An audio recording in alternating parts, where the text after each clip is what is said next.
Welcome to The Stacks, a podcast about books and the people who read them. I'm your host, Tracy Thomas. Our guest today is Tessa Miller. Tessa is the author of What Doesn't Kill You, A Life with Chronic Illness. She is also a journalist whose work focuses on chronic illness, disability, and health justice. We talk today about the insecurities around publishing a memoir, writing about bodily functions, and Tessa's favorite gluten-free snacks. The Stacks Book Club pick for February is I Live a Life Like Yours by Jan Grew, and we will be discussing the book on Wednesday, February 23rd with this week's guest, Tessa Miller. If you want more of The Stacks, you can find bonus episodes, a community of readers, a monthly virtual book club, and more by joining the Stacks Pack at patreon.com/thestacks. Joining the Stacks Pack not only gives you inside access to the show, but it also makes it possible for me to make the Stacks week in and week out.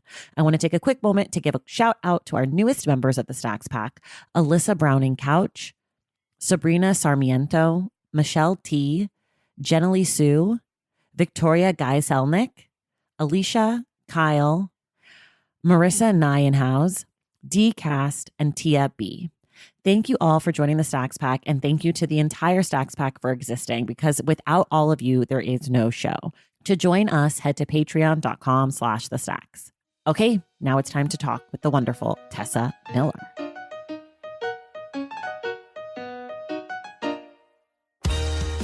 All right, everybody. I'm very excited. I am here today with Tessa Miller, who is the author of What Doesn't Kill You, A Life with Chronic Illness, Lessons from a Body in Revolt. Tessa, welcome to the Stacks. Thanks, Tracy. I'm so excited. I'm really excited to have you. I have a lot of questions for you, but generally we sort of always start in this place, which is, can you just sort of tell us about yourself? Because I feel like your professional bio, which I have read in the introduction, it doesn't really do you justice. Yeah. So I am a writer, I guess. I always feel a little bit weird calling myself that because, like, I've written a book. I feel like I need a few more under my belt before I take on that title. But so my first book came out last year. Paperback is coming out the day today. Comes out. Yes, which today. is so exciting. So I spent the last 10-ish years as a journalist in New York, mostly focusing on health and science, but also doing some more like general politics, entertainment, that kind of stuff, wherever I was kind of needed in the newsroom. I left full-time journalism in 2016, right before the 2016 election. As you can imagine, working in journalism for the lead up to the 2016 election was brutal, to say the least. So I became freelance then and just was doing more writing than editing. I used to do more editing. So that's kind of the professional background. Now I am a graduate student at the City College of New York, which I love. Shout out to CUNY for giving people access to affordable education, and I don't have to go into $200,000 of debt to get a master's degree. So I'm studying language and literacy, which I feel like would be right up your alley, Tracy. Yeah. It's like, it's part linguistics. And I know that you loved like cultish and word slut, and that's like a lot of the kind of stuff that I'm studying right now. And then the literacy half is studying theoretical and practical ways to teach, and to teach adult learners is what I'm focusing on. So eventually I'll probably teach college, or maybe at like a English as a second language kind of program, something like that. I'm not quite sure yet. But I also teach writing to undergrads there. And they are adorable. They're all like, they're like 18 to 23-ish on the older end. And they roast me literally every day. Have they read your book? Gen Z is something else. Some of them have, yeah. And I actually have some students who are chronically ill or disabled. And so, sometimes I recommend my book to them so that they know that, like, we're kind of on the same page with that kind of stuff. But some of them have no idea that I have a book or anything. They just think I'm like some lady who teaches That's them. how I know you're not like an old teacher, because old teachers always recommend their books. It's like on the syllabus. It's like, this is a class about puppies. By the way, you need to read my book about chronic illness. Right. We'll be reading that in the Totally. second half of the semester. I I know. I've had a lot of professors that have done that. And they'll be like, read my book that came out in 1987 Yeah. that, is no longer all that relevant. But yes, so that's kind of the professional side of my life. The personal side is that I live with chronic illnesses, which we're going to talk about when we talk about the book. So I live with Crohn's disease, which is an immune disease that attacks my digestive system. And I also live with celiac disease, which I think more people are probably familiar with because gluten-free diets are all the rage, but Yeah. it's like an immune response to gluten in the small intestine. So that one's pretty easily managed with a gluten-free diet. And luckily, there's so many good gluten-free snacks now, which we will also talk about Yes. later. Always. But Crohn's, is notoriously difficult to manage, and so I take immunosuppressants for that, which during a pandemic has been I interesting was just gonna to say say. the least. Yeah. Yeah, so that's kind of my background. I live in Brooklyn. I have 4 dogs and a husband. I had 2 dogs. He had 2 dogs. We fell in love and got married. So now we have a circus of dogs. And yeah, Fantastic. I that's the love it. rundown. I love that you are hesitant to say that you're a writer, even though you've had years of experience as a journalist, which to me, I feel like a journalist is a writer. Am I wrong? Am I missing something? No, no, you're right. You're right. I just feel like I don't know. I think of writer with like a capital W, Yeah, but I and feel I like a journalist is definitely that. yeah no I've always like introduced myself as a journalist and Okay. not a writer, but now I do less particularly hard journalism and more writing, Hmm. and especially with this book, which was like a combination of journalism and memoir. Yeah. um, and I even write in the book about how I'm like not really a journalist anymore. I'm like kind of on, Right, I right, don't know, I right. have like a foot in and a foot out. And so I just always called myself a journalist. And for some reason when I try to be like, I'm a writer, it just like gets caught. It gets caught in my throat. I'm like a writer. Not this imposter Um, syndrome, Tessa. We have to get you oh out my of God. this. It's It's so funny too, horrible. because a friend of mine has a book coming out, and she sent me a text the other day about how she's dealing with imposter syndrome. Like she's at that place where the book is Mm, done, but it hasn't come out yet. hmm. And so now she's in the phase of the creative process where she's like, everyone's gonna hate it. Sure. I'm gonna have to go into hiding, like, which I also felt right before it came out. My Right. book came out, and I just, I was telling her that I think imposter syndrome is kind of bullshit. Like, you're the expert on the book Right. that you wrote. And I'm like, I can tell other people this so easily. But when it comes to me, I'm like, I'm a Yeah. writer? No, a Question thousand mark. I don't know. percent. A Yeah. thousand percent. I still feel that way. People will be like, oh, well, you're like the book expert. I'm like, the what? I mean, Right. I occasionally read and talk about books. Exactly. Like, I I'm like, what do you know. mean? But I think it's just hard to like feel confident in a thing that you create for yourself. Like, it's not like you have a business card that's like Tessa Miller, writer, or like I don't have something that's like Tracy Thomas, book expert, Expert, right? which I mean, I definitely am not. There's just too many books in the world for anyone to be a book expert. I feel like it's like impossible, but I totally feel the insecurity around the label thing. I just think it's so interesting because I lie, journalism and writing No, you're in my totally mind, right. they're the same. But It's just journalist is my dream job. I want to be a hard-hitting investigative. I want to be, You would be Carl so great at it. Bernstein. Yeah, I want to be like Yeah, really exposing. I want to be that's what I on the that's lam with my yeah, like coat. exposing presidents Yes. and Oh my gosh, the yeah, oh bad yeah, guys. Totally. that was my dream when I went to journalism school. And then you work in journalism for a while, and it's just, I mean, it's a great industry and a greatly terrible industry Yeah. at the same time. And, I got I got really, really sick in 2015. And it's just like, you have to grind in journalism, and the hours were so long. And a lot of people just have the appetite for that. Like I Right. worked in a newsroom with people who would just like stay in the newsroom all night and keep a bottle of scotch in their desk drawer. And, Oh, I couldn't do it. yeah, it was just, it got to the point where I couldn't really manage it anymore physically. Mhm. And also emotionally, it's hard too, because like you're just hearing about the worst stuff that's ever happened to Right, people right, right, every right. day, and especially when I worked at the Daily Beast for several years as an editor, we would have meetings several times a day, and a lot of the Daily Beast strategy was to do, like, local crime stories and Mm, elevate them to a national level, and so it was just, like, murders and assaults, and I yeah, think some people are good at separating that kinda stuff, but I just, like, don't sleep at night. yeah. Ugh, that's a Um, lot. and, you have to call people for interviews and comments and stuff sometimes when they're having the worst moments of their lives, and Right. for me, it was like, give these people some space, but that's not how it works. Like Right. you have to get the story, and so that was hard for me too. But some people are just made for Yeah. that kind of stuff. I like to be a little more removed from it Yeah. I now. mean, I think that I would like to be a journalist, but now all the things you're saying, I'm like, I don't wanna do any of that.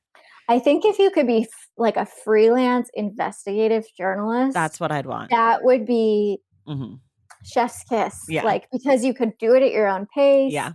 You wouldn't have to go through the muck of the stories that you're not working on Right. and, carry all that terrible stuff with you that you hear in the newsroom every day, all that stuff. And then you can just like, wear your press fedora and Yeah, exactly. bust into the White And House. go meet Deep Throat in a parking lot, Exactly. like, that's what Exactly. I'm trying to be like, "Oh, honey, I have to go to get a drink," and then, like, go into a garage and meet a stranger and find out that the And president's been smoke taping a cigarette yeah, with a exactly. long cigarette Yeah. holder. Yeah. Have Yeah. gloves on, be so Oh, yeah. cash. Yeah. Long, long It's gloves in and a trench LA. coat. I'm, like, wearing, like, a full winter look in LA, like, people are like, "It's July, ma'am." Like, it's more of just gets me in the mood. Don't be suspicious. Yeah, this is totally normal. Okay, I wanna talk about your book, obviously. I have so many questions for you, but the first one and the thing that stuck out to me, I think, from having so many conversations with so many authors from different, like, marginalized groups or groups that are, I guess marginalized is the word, though I despise it. I think a thing that people always say to me is, like, "I didn't write this for the outside person." Like Black authors are like, "I Mm, wrote this for Black readers," mhm. or, queer authors, "I wrote this story that I wish that I had read when I," whatever. But you specifically say in your book that you're writing not only for chronically ill and disabled people, but also for those people who know them or love them or may come in contact with them. And I'm really curious about that decision because in my interviews, it's sort of a rare choice. Mm, yeah, that's interesting. Yeah, I kind of had this dual vision when I was writing it. And the one side was definitely very specific to the chronically ill and disabled community for sure. And especially people who are newly diagnosed. And often people will email me and they're just totally blindsided by having to suddenly navigate our healthcare system Right. and they don't know how to yeah, that's a big one. They don't know how to talk to romantic partners or, Mm, et cetera, et cetera. So I was just thinking of all of these things that a newly diagnosed person would need. So that's very insular, I guess, to the community itself. But also, what people write to me about, and this conversation that comes up a lot in my support groups and places like that, is that people feel like they don't have the language to say what they need to say to their loved ones. And mm. so I was sort of envisioning this as like something they could give to a family member or a friend or even a boss or something to help them kind of understand and also to give them a little bit of like a barrier in that conversation, Yeah. like if they're afraid to have that conversation with someone, if they don't know what to say, it's like I can just hand you this book. So it was both. It was for chronically ill people first, but also I knew that it needed to be something that a non-chronically ill or non-disabled person could also read and come away with a better understanding of chronic illness and disability. And how does that change how you write? Like, are you Mm. constantly writing and thinking about both kinds of audiences? Because I know, like, one of my biggest complaints is when I think an author of color or a Black author has written for the white gaze, and it's like, then Mhm. we went down and we had grits. Grits are, and it's like they like explain it, or like, then I had put on my do rag to make sure that my braids, or like whatever it is, and I'm like, not my braids, but like that kind of like explanation and like awareness of the other. And then Mhm. also in your case, you're writing for two audiences who have, and obviously not all chronic illness or disability is the same. And all of that goes to me without saying, but I should say it just in case Yeah. for other people. But how are you sort of navigating telling your story, which is very specific to you, slash Mhm. telling the story of the greater community to the community, slash telling the story of chronic illness to people who maybe are not aware or thinking about it? Yeah, it was a challenge. Yeah, I mean, it was hard I've for me to even often ask the Yeah. question. No, I often felt like I was writing definitely 2 books in one, but also Mhm. sometimes 3 or 4 books in Right. one. So thank God for my editor, Barbara Jones. Shout out to Barbara Jones at Macmillan. She really helped me with like, how do we put all of these together? Because when I first started writing, I was like, I'll just do part one. Here's all the memoir. And then part two, Oh, here's interesting. all the reporting. Or I also thought like maybe I'll do a chapter of memoir and then a chapter of reporting and that didn't feel good either. So that was a probably the biggest challenge of the organization of everything. But when I was actually writing the book, I was thinking less about the comfort of a non-disabled Mhm. reader Mhm. and more about honestly and correctly representing my community. Mm. And so that I think has come up a lot in past interviews that I've done where people are like, you write really graphically about your body. Some of the details are gruesome, was a word that someone used in one of my interviews. And I think it's because I wanted to write honestly about what my body does. And I have an inflammatory bowel disease. Like, it's not super sexy. I can't write Right. about it in a way Right. that's like going to make it sound cool and chic or whatever. But I wanted to be really honest about what my body does. And a lot of that is gross. And like, bodies do strange and scary and disgusting things. And I think my background in science journalism, like, I wanted to make sure I was accurate Mhm. with the descriptions of what chronically ill bodies can do. But I think that and a lot of the stuff in the book, like, it's very common topics of conversation within the community or within support groups, like that isn't shocking at all to people that I talk to who also have similar illnesses and stuff. But I think to a non-disabled reader, a lot of what they've read in the past maybe about disability is sanitized, I Mhm. guess, and Mhm. full of euphemisms for their comfort. They're Yeah. centering a non-disabled, non-chronically ill reader. And that was something I was very adamant about in the editing process, was like, want to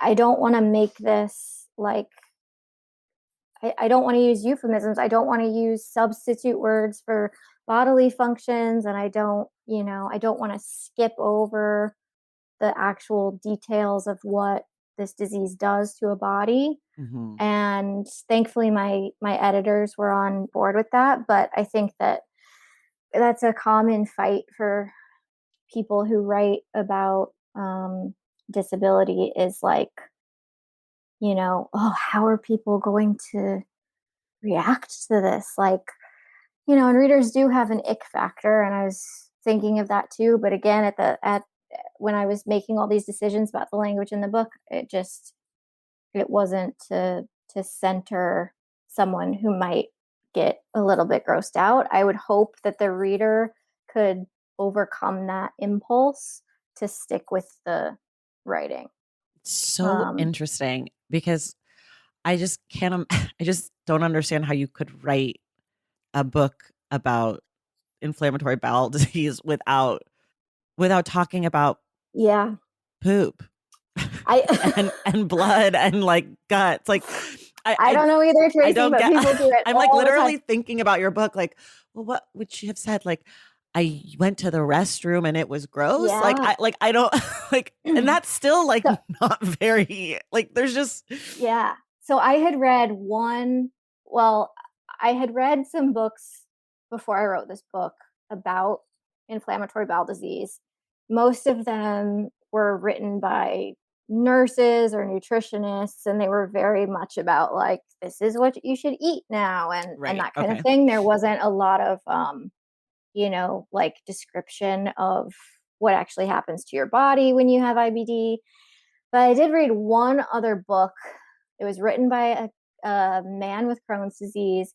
He was a food critic, and it's a memoir about basically how he can't eat anymore. And he's a food critic, and he had to be on like a all liquid diet for a year to rest his digestive system. And there were parts of that book that I really, really liked, but it still just glossed over all of the details of what the illness actually did. I see. He would mention abdominal pain, I see. But he but wouldn't like talk about like what the actually was going on. It was more just no like, poop, no blood, got no it. vomit, like nothing. Nothing. And I just felt like I feel like that's such a disservice, because if somebody with bowel disease is reading these books and they're having all of these very scary things Right. happen to their body, and then they read these books where that's all just glossed over, they probably think they had like the worst Right. case of this Right. that's ever existed. They're like, yes, I have the abdominal pain, but I also have a Yeah, lot of other things happening. exactly. And I just had so wished that someone had actually described that to me Mm, especially when I was first diagnosed. I mean, once I joined support groups and talked to other chronically ill people and people with my same illness, I started to realize like, oh, we all, we have different presentations, but a lot of overlaps of symptoms and that kind of thing. And that's when I started to feel less afraid, mhm. because when you're reading something that says I have this illness, but then I'm not going to tell you any details about what this illness does to my body, you're kind of left like, okay, I have no idea then, like, Right. where do I fit in this like range of symptoms that can happen. And that was a big focus. And picking the right language to describe stuff, like I use butthole a lot in the book, which the New York Times mentioned, and it's probably the proudest moment of my life Yeah, it's when probably the first time that's been in the New York Times book I review think that it section. I think that it is. Good for you. I'm gonna put that on my tombstone. Um, Tessa Miller lived a life, butthole. yeah, died as she lived, butthole. But there's a lot of choice that goes into that, funnily, and it's like, you can choose the very clinical language, Right. or you can choose the way that we actually talk about our bodies. And Right, right, right. it just I tried to write this book in a way that really anyone could read it. I tried to keep it very not clinical when I was describing, the stuff that the disease does and body parts and that kind of thing. I tried to keep it more like if you were just talking between friends, you Mhm. would call it your butthole. Like that's just the Yeah. that's just how That's that's how it would just the go. word that we all use. Yeah. So yeah, there were a lot of interesting decisions that I had to make when writing those sections. I'm glad you went with butthole. I think it made the book for me. I liked it. I love a butthole. My God. I mean, I'm here for it. I can't believe that people, well, I mean, I can. I know people get on me constantly for book recommendations of like, oh, it's triggering. I'm like, okay, but you picked up a book about a murder. Like, what did you think was going to happen?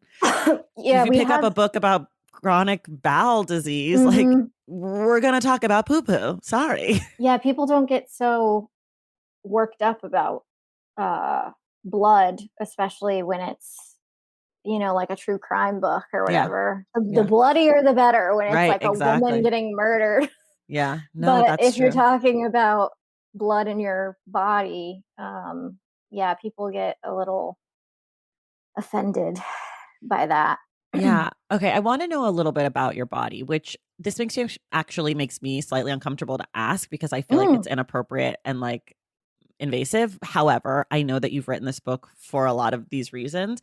So I want to know, how do you navigate, not only, I know that for a lot of people who write a memoir, you have to get like really honest about your family and your life mm, and your feelings and all of experiences, but in your case you're also having to bring a level of vulnerability to your actual physical body and sharing these things about what your body does and sort of the mhm, betrayal that you felt from your body, and talking about the treatments that you have and like a lot of things about not just your personal emotional state, but your physical body. And how did you navigate that? Like being open to people even asking you about your body and talking to you mhm. about your body as a person who is chronically ill. Like Yeah. how does that go? Yeah, I think that time was on my side with this because I had been ill for on the cusp of 10 years when I started writing the book.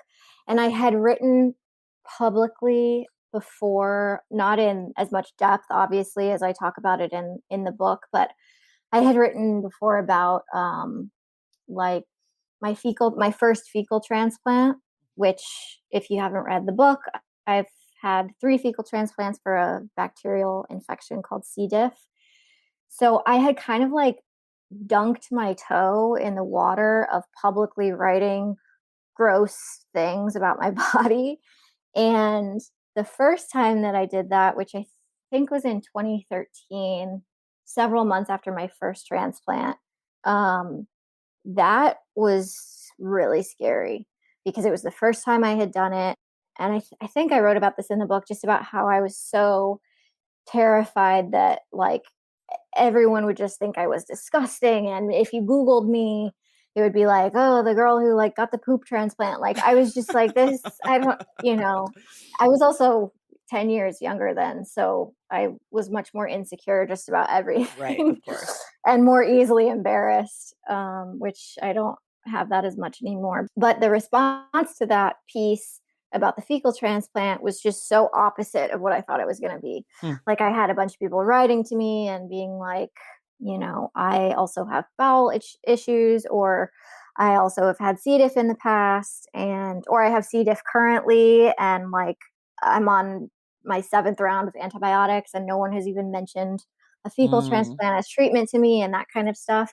And I even had people that I worked with at the time. I was working at Gawker, um, RIP to the old Gawker, but I was working at Gawker, and even people that I worked with in that office like wrote me secret emails to be like, no one else at work knows that I am living with this, Oh wow. illness, whatever.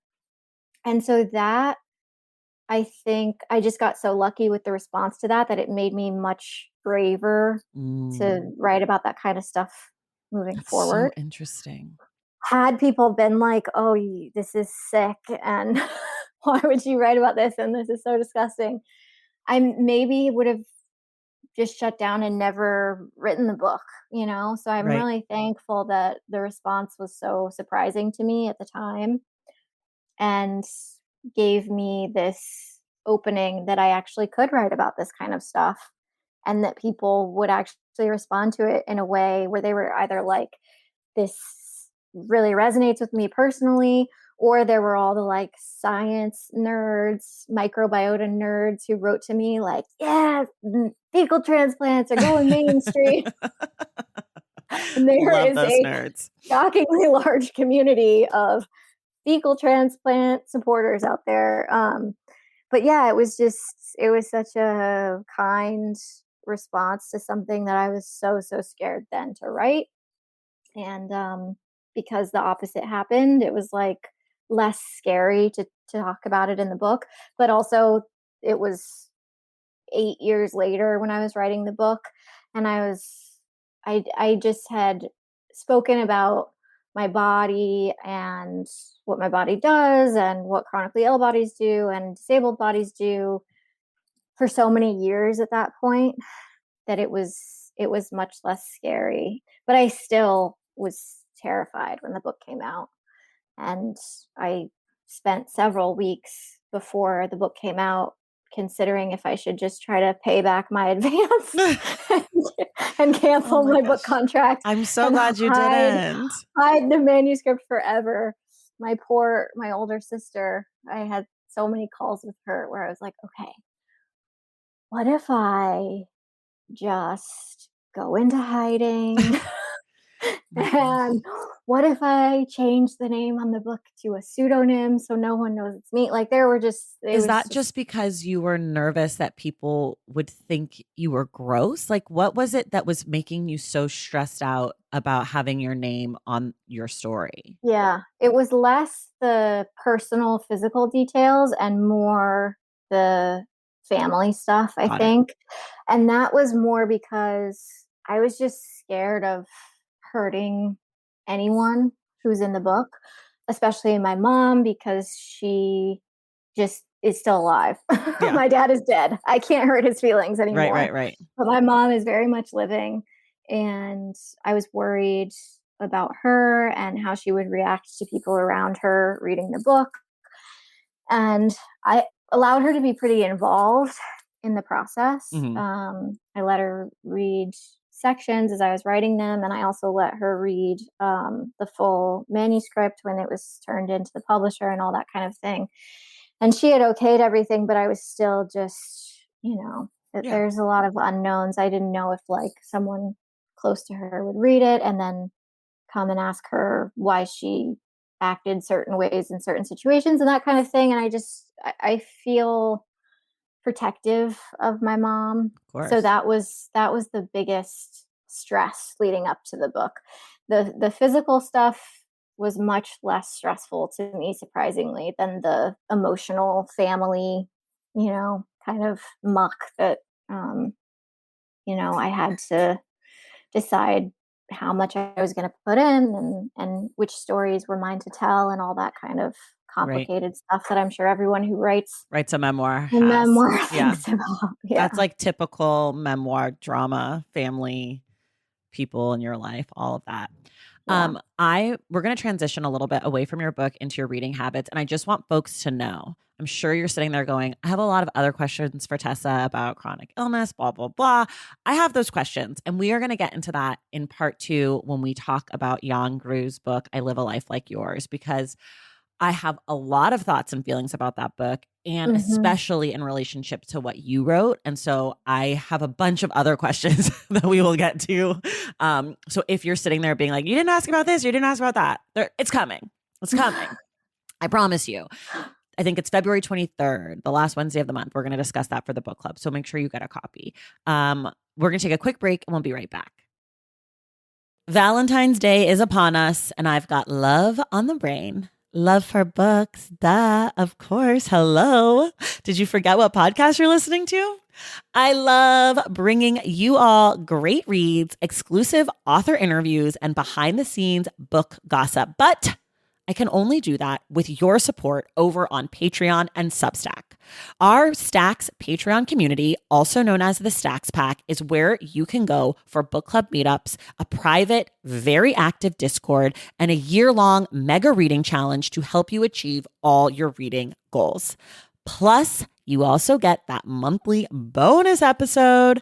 Now, over on the Substack, you can subscribe to my newsletter, Unstacked, where I keep the book conversations going.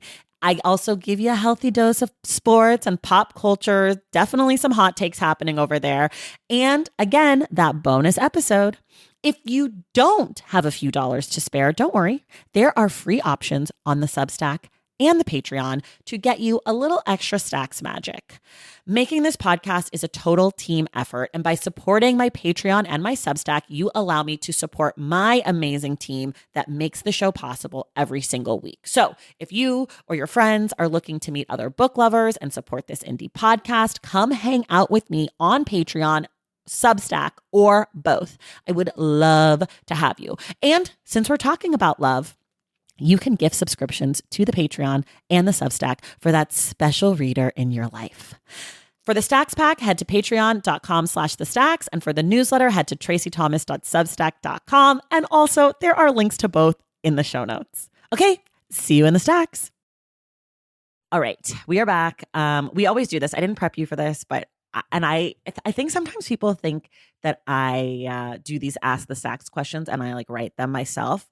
And I kid you not, Tessa, the day after we booked and confirmed the time and I sent you like all the details or whatever that week, I got this email and it is truly the perfect book request moment for you. And I did not plan this and it just came in and I was like, great, done. I'm so excited, but also nervous. No, it's great. I think you'll do great. I have a lot, so it's fine if you don't have any. But this comes from Grace. And Grace says, as a person with multiple chronic illnesses who identifies as disabled, I pride myself on giving amazing recommendations for books with disability representation. However, I keep getting asked for books that I'd recommend to people who have recently been diagnosed with cancer or someone who has a close friend or relative who has been recently diagnosed. I always recommend Tessa Miller's What Doesn't Kill You, but beyond that, I'm stumped. Any suggestions? Crazy, right? That just came in. I was like, oh my God, are you in my brain? You're like, I'm going to put that on the air immediately. Yeah, I would usually like sometimes it takes like months before I can get to some of them. But this one came in and I was like, this is weirdly perfect. So thank you, Grace. I'll go first and give a few. And then unless you have some, you look like you have some. You go first. Well, I have two that are top of mind, but I think that the first question that you would have to ask when you're choosing a book for someone who's newly diagnosed with cancer is, are they more of a realist? Like, do they want like something that's like kind of hard sciencey nonfiction about how cancer works, for example? Or are they someone who needs a lot of hope and optimism and something that is maybe less about the ins and outs of how cancer works and more like a memoir of someone who survived cancer, something like that? When I think about illness, I'm more on the side of like, I want to know everything about how a disease works. I want the science. So Emperor of All Maladies is that one was the first on my list. And the second book, which is a book that I really love, is When Breath Becomes Air. But the author of that book obviously is no longer with us. And I think sometimes a lingering fact like that can maybe be more hurtful to someone who's newly diagnosed than helpful. So a memoir about cancer of someone who has survived cancer would maybe be like Between Two Kingdoms, which I have yet to read, but a lot also of on my people list. have recommended to me. Yeah. So those are the three that just came to me, and now I want to hear yours. Okay. So I had the exact same thought process of, well, I don't know what kind of person this is. Is the family member going to be spooked if you give them, When Breath Becomes Air? So that was on my list. Also, just a small Stacks plug. We did an episode on the Unwinding of the Miracle by Julie Yip Williams, who also did die from her cancer. But I found the episode to be super interesting and the book to be super interesting. But again, that has a ending that the cancer, was what killed this person. Now, we also did an episode on a book called The Undying by Anne Boyer that also won the Pulitzer Prize, like The Emperor of All Maladies. And it's her memoir about her experience with breast cancer. She does not die, but she goes through, she has like a stage 3 or 4 breast cancer. So she goes through the full gamut of, treatments and she's talking about not only her experience as like a memoir, but also doing a whole like science-y thing and talking about the cultural relevance of cancer and all of these things. So that one's really good. The The Cancer Journals by Audre Lorde is, Mm, sort of a more, a little bit of a throwback text that you could look that's on to. my Stacks questionnaire, Tracy. Oh, amazing. And the Amazing. book that I always love to recommend that one to anyone who's interested in chronic illness or even terminal illness. That's just a beautiful book. Yeah, well, now I don't have to ask you that. And That then is a book that I love to recommend to yeah, people. I think that that's a really good choice. And then the last one is not specifically a cancer related book. However, I have recommended this to people at all different stages of their lives for all different reasons and have yet to have anyone say anything bad about it. And this is definitely on the more like hopefully side, would be Mm-hmm. Tiny Beautiful Things by Cheryl Strayed. I just Someone love gave that me book. that when I got sick. That's a perfect choice. Did it help when you were sick? I've never It recommended it to did. someone who was sick, but I thought it seems like I'd like that. It did. I was actually I was hospitalized at the time. It was my long hospitalization in 2015, and my friend Brandy Zadrozny, who's a amazing reporter at NBC News now, she reports on QAnon and all of Mm, all of the tentacles that come out of internet disinfo campaigns. yikes. Um, but she gave me Tiny Beautiful Things, and it was immensely comforting to me at that time. So that's an excellent choice. Yeah. And again, we have an episode on that book too. We have an episode on all my favorite books, I feel like at this point. But so those would be my recommendations, along with what Tessa said. We had all overlap on those as well. And Grace, hopefully this helps you to, recommend to the people in your life and other people. If you're looking for book recommendations, email askthestacks@thestackspodcast.com. Okay, now we're going to get into the reading questionnaire. I'm so excited. I don't have to ask you about book you recommend because that I now know. But we always start here. 2 books you love, 1 book you hate. Okay. 2 books I love. I chose fiction for both of my choices Okay. because I thought that would be unexpected because I read 90% nonfiction. So I tried to go in the opposite direction here. And when I was choosing these, it was difficult because there are so many books that I love, but I thought about books that I recommend to people all the time. I thought about books that I have read more than once and books that I just think about often. And so my 2 choices are Parable of the Sower by Octavia Butler and Giovanni's Room by James Baldwin. Oh. And a book that I hate, I don't know if this is going to be controversial or not. Oh, Well, I I can't kind of wait. I have hope 2 so. choices. Okay. Yes. I love a One controversial hate. is, well, this might not actually be controversial, but I know some people say it's like one of the greatest books ever written, whatever. Catcher in the Rye. I'm sure people have said this before. Despise that book. People have put it in the love and the hate. It is a book I hate.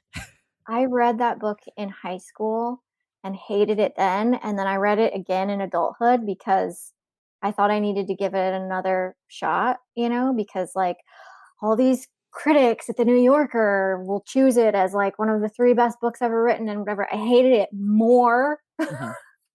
as an adult. Hate, hate, hate. And Good.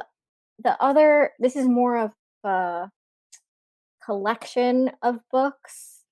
Okay. And I think that this writer is a very nice man, and I used to run into him sometimes when I worked at Condé Nast. Oh, I want to guess. It's the Malcolm Gladwell books. Oh my God. Yes. I'm so excited. Oh my God. His most recent book, Talking to Strangers. I didn't even read it. I've read Tracy, it twice.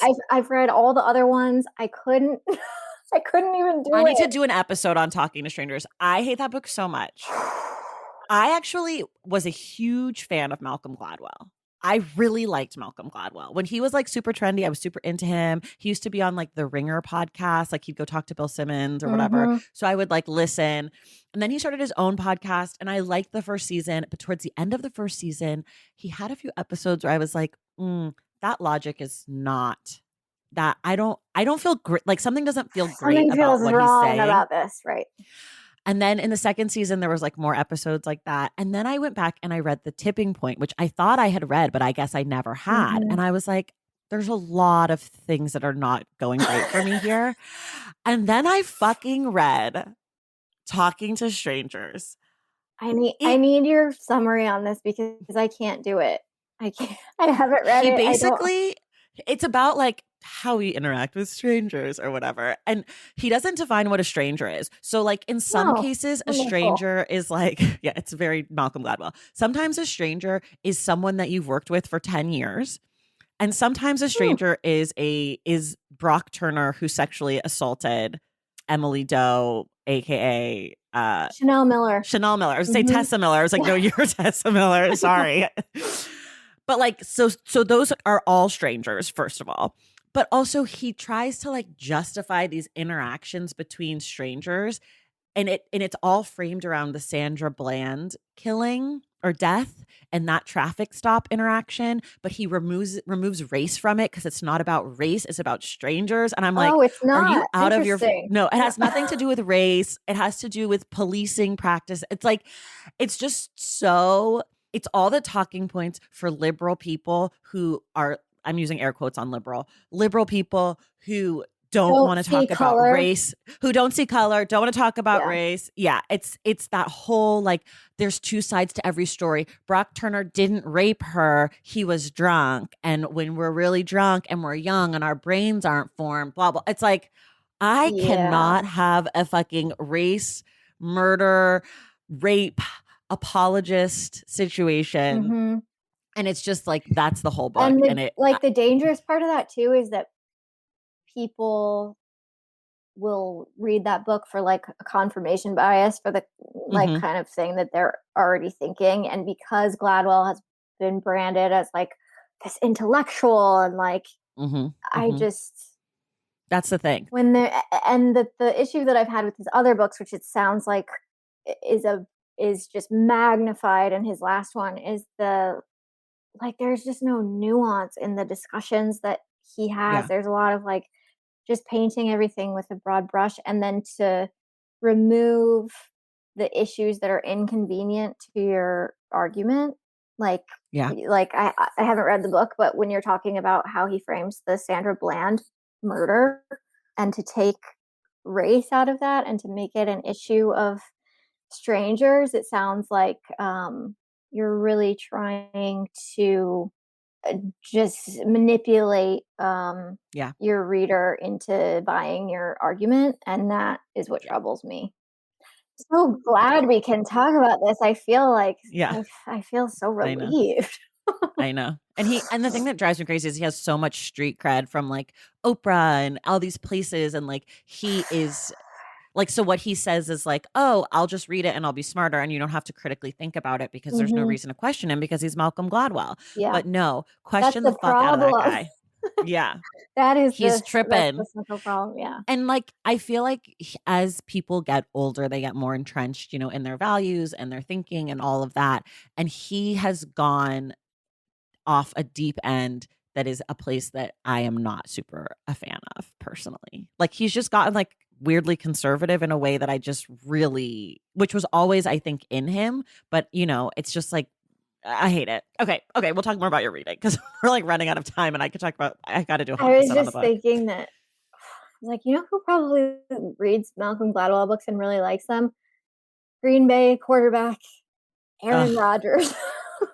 Oh my gosh. So we're recording this the day after the Packers lost to the 49ers, my team of choice. And I have to tell you that I just spent all night wanting people to tweet Aaron Rodgers jokes. And I just kept tweeting more jokes, more jokes. Like my dream. I despise Aaron I Rodgers. I I am, despise that whole, ugh, ugh, ugh. yeah, I am a, basketball girl through and through. I do not Got it. really watch football, and I think the NFL is just obviously Trash. abhorrent, Trash. Mhm. but, ugh, I was celebrating with everybody I last know. night. I know. I went on a date night with my husband for the first time since this year, I think, even earlier than that. And we had to have our phone on the table. And this we were at the end of the game, we were like screaming, Just and these guys were like, giggling. yeah, they were like, are you guys watching sports? And we were like, we are watching sport. We're Like, watching fuck a Aaron collective Rodgers. roast of Yeah, Aaron Rodgers. anyways. Yeah, Yeah. Aaron Rodgers. Bye. Good luck in the off season doing your own research. Okay. What are some books that you're looking forward to reading? Mm. So I chose 3 other memoirs by disabled or chronically ill writers to kind of tie in with our discussion today and the discussion of I Live a Life Like Yours. And I think that these were, because when you and I were discussing like what should we choose to read, and I think these might have been in the list that I sent because I sent a few disability memoirs. So one is A Face for Picasso by Ariel Henley, Mm. which is one that we both really wanted to read, and I still need to read that one. Another one is called Gollum Girl by Riva Lehrer.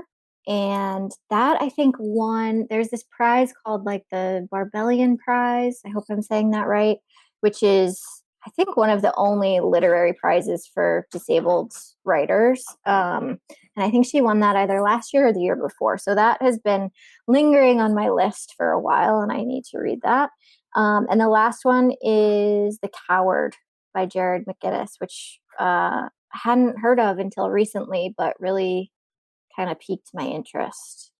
How much of an effort do you make to prioritize books by disabled and chronically ill writers? Mm, How much is that a part of your reading practice?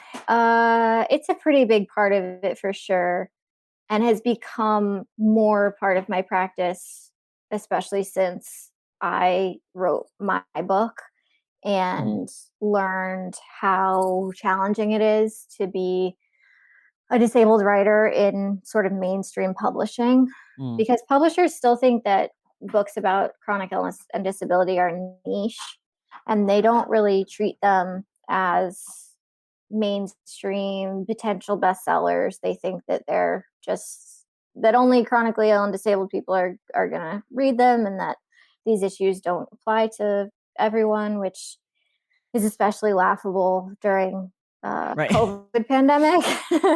Sure. Sure. And also just because like 99% of the people who work in publishing are non-disabled, at least in my experience. And so there's just a lot of very steep uphill battles that disabled Sure. and chronically ill writers have to go through when they're getting their books published. And so I do make an effort now. It used to be less before I wrote my book, and then I realized how just challenging it is. So that's been a big focus of my reading the past 2 or 3 years, I would say. Do um, you set other reading goals? I don't really set goals, but I do set deadlines for Okay. myself Okay. because I operate very well on a deadline. Whenever people ask me, like, what my process was for writing my book, it was just I knew I had a deadline, and then I just blacked out for a year and woke up at some point with hopefully some words that I could turn in.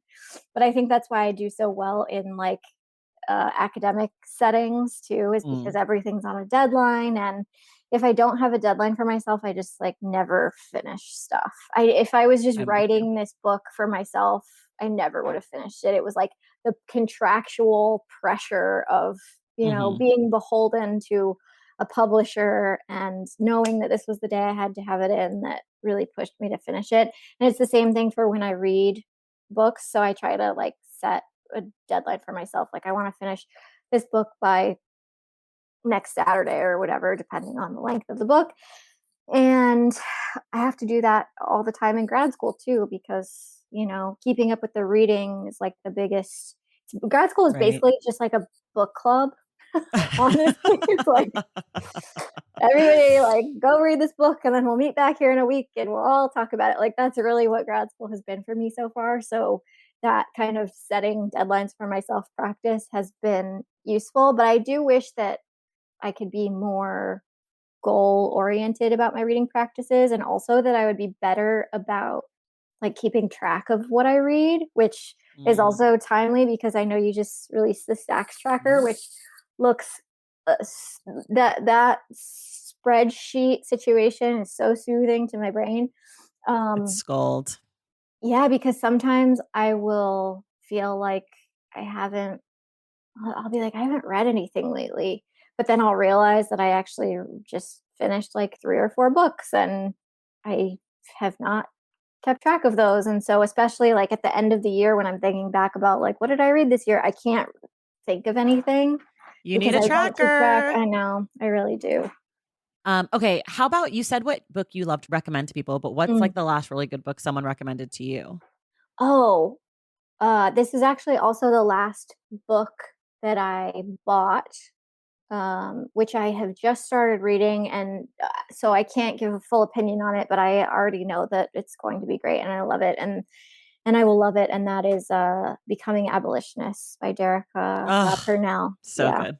So and I good. also So love good. that So was good. one of my favorite book covers too from the last year. Me too. Um, Hers and yours were two of my faves. I think the flowers growing out of things. Flowers growing out of something grotesque, like the I love I love her book cover, especially because it reminds me of like in sci-fi when nature starts to take things back for itself, and it Mm-hmm, just made like mm-hmm. she has the cop car with the flowers and vines and stuff growing out, and it just makes me think of like, oh, the land is like reclaiming this thing that we don't need anymore. And so I love that. I'm only maybe a quarter of the way through, but I love Oh my God, it her gets so writing. much better. Her writing style is I love people who make difficult topics very readable, and that they're Yes. thinking about a wide readership. And she's great. Okay, what are your reading snacks? You sort of set us up earlier. Oh, okay. So I'm a big snacker because of my illness. It is hard for me to keep weight on. So I am constantly snacking. And like I said earlier, there are so many good gluten-free snacks now. But even 10 years ago, like gluten-free was just not a thing that you would see in the grocery store. So now there's all kinds of things. One of my absolute favorite snacks right now is gluten-free double stuff Oreos. Oh, Gluten-free Oreos, I think, just came out within the last year. I had not had an Oreo since I got diagnosed with celiac, which was 2013, I want to say. It's one of the best moments of my life, cracking those Oreos open, having one. oh my God. Sometimes I'll just eat like a whole sleeve of them for dinner with milk. I drink cow's milk. I know that that's also I drink cow's milk. very No, it's controversial, but I like cannot fuck with like nut milks and stuff. I want I don't know. I guess it's because I was raised in the got milk era when everyone was just like funneling cow's milk in I my am mouth. team milk.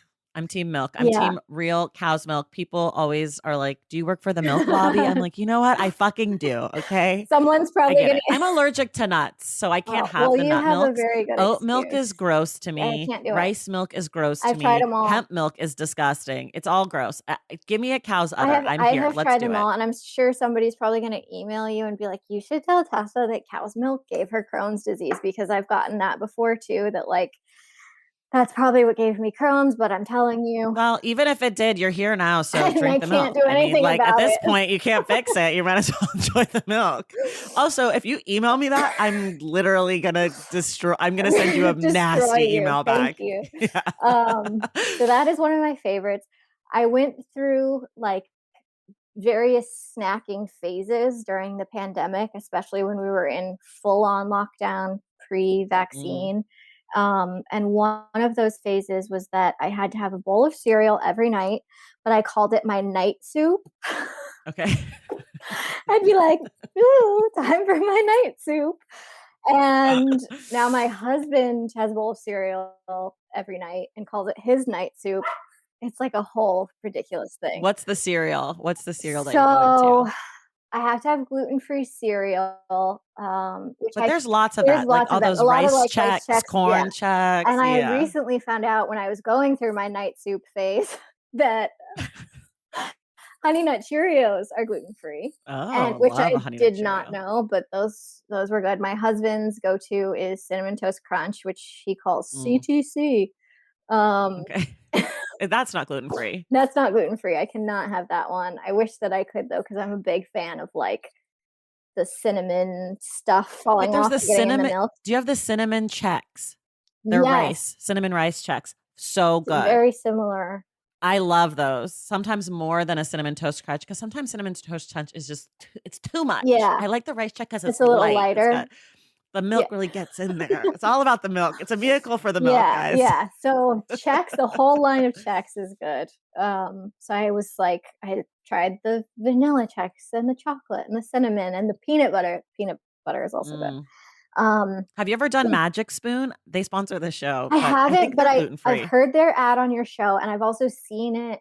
I get ads for them on Instagram all the time, and I'm like about to pull the trigger on Magic Spoon. I have to I try it. like them. Yeah, I like them because I mean, it's not a full sugar cereal right. moment, but I like that there's protein in it because I never get enough protein. And so for me, it's like after I do a little like yoga and I'm Yeah. supposed to eat like a raw chicken breast or whatever, I'm Oh like, no, let me no, just go have a I'm bowl eating of sugar cereal. cereal. Yeah. And then like the snack that I've been eating my entire life since childhood is a snack plate, which I grew up and learned that that was just like a charcuterie board. But Mhm, mhm. we grew up poor, so no one in my house was calling it a Right. charcuterie board. We were like, oh, I Sure. want a snack plate, which the basis of is always like cheese and crackers. And Mhm. then you can add whatever you want. So olives, pickles, any kind of salami, whatever. You might throw some grapes on there, anything. And that's like still I'll even eat that for dinner sometimes. Or I'll like Love a snack plate. make a big one for me and my husband to share. It just like, I don't know, it comforts me. Reminds me of Love a childhood. My snack plate. mom, I used to ask my mom to make me a snack plate, and then it would be like a surprise of what was going to be on it. And so that was always like exciting for me as a kid. It was like a treat. And sometimes I'll have a snack plate every day. I I'll love eat one this. every single day. Okay, we're running out of time, so I'm gonna ask you a few more book Okay, I'll questions, go but we have to do fast. sort of rapid fire, rapid fire. Okay, last book to make you laugh. There was a couple lines in I Live a Life Like Yours that made me it's not a necessarily funny book, but there were Mhm. two lines in there that made me laugh out loud, and I'll tell you what those are when we talk about it for book Okay. club. Oh, I can't wait. Last book that made you cry. Seek You, Ugh, so good. Last book that made you angry. Pedagogy of the Oppressed by Paulo Freire. Mm. Last book that made you feel like you learned a lot. I read this book called Other People's Words: The Cycle of Low Literacy for graduate school, which is about Appalachia and the chronic cycles of non-literacy in generations of Appalachian families. I learned a lot in that book. Any books that you feel proud about having read? Any book? Mm. Oh, you know what? I was a Russian lit minor in college, and I had to Mm, read all of the meaty yikes. Russian books, and I'm proud to have read those. I don't think I would want to do it again, but I'm proud that I did Good for you. I did it. Anna Karenina once and I'm never Never going doing back, it baby. again. Yeah. All done. Check, please.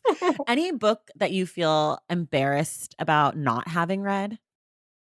I haven't read like a lot of the sci-fi classics, Oh, like me neither. Dune and Oh, Electric no. Sheep and all these books that I feel like people talk about a lot, especially in like Twitter discourse. But I don't know if I'm embarrassed in not having read those or if I feel like I should. I have complex feelings about Yeah, those. you're fine. I saw the movies. I saw the movies instead. It's a no. All of it is a no for me. Okay, if you were a teacher, which one day you will be soon, I guess, Mm, what's a book you would assign to high school students? um, this was a hard choice, but I went with the new Jim Crow. See, you're not ready to be a professor yet. You missed the opportunity to assign I your book. Tessa, we got to get you to assign your book. No, I mean the new gotta Jim call Crow. myself Can't a go wrong. writer first Yeah, before we're I getting there. sign my book. You call me. I'm going to coach you up. I'm going to get you real good. Okay, last one. If you could require the current president of the United States to read one book, what would it be? I would make Biden read Health Justice Now by Timothy Faust, which is Mm, a case for universal health care. That's a fantastic choice. Also, your book fits in too. Yeah. Joe. Joe, read 2 books. Joe, read 2. All right, everybody. Tessa's book, What Doesn't Kill You, is now out in paperback as of today. Please go get it if you haven't read it yet. I also want to plug the audiobook. It's fantastic. I listened and I really, really loved it. I felt like I got to know you. It was just it was a great experience on my Bless walks. you for listening to my voice for 10 hours. It was great. I mean, I listened on 1.5. I'm going to be honest. It wasn't quite 10 hours for me. That's the way to do it. Yeah, I got to go fast. 6.5 hours. Yeah. Yeah, a little shorter. And we will be back February 23rd to discuss Jan Gru's book, I Live a Life Like Yours, for the Stacks Book Club. So please get your copy and come back and read with us. Tessa, thank you for being here. Thanks, Tracy. This was such a thrill. Yay. And everyone else, we will see you in the Stacks. All right, that does it for us today. Thank you all so much for listening, and thank you to Tessa for being my guest. Remember, the Stacks Book Club pick for February is I Live a Life Like Yours by Jan Gru. We will be discussing the book on the podcast on Wednesday, February 23rd with Tessa Miller. If you love the show and want inside access to it, head to patreon.com/thestacks to join the Stacks Pack. And please make sure you're subscribed to the Stacks wherever you're listening to your podcasts. And if you listen through Apple Podcast, be sure to leave us a rating and a review. For more from the Stacks, follow us on social media at The Stacks Pod on Instagram and at The Stacks Pod _ on Twitter. And check out our website, thestackspodcast.com. Our editor is the wonderful Christian Duenas. Our graphic designer is Robin McCrite. And our theme music is from Tigirigis. The Stacks is created and produced by me, Tracy Thomas.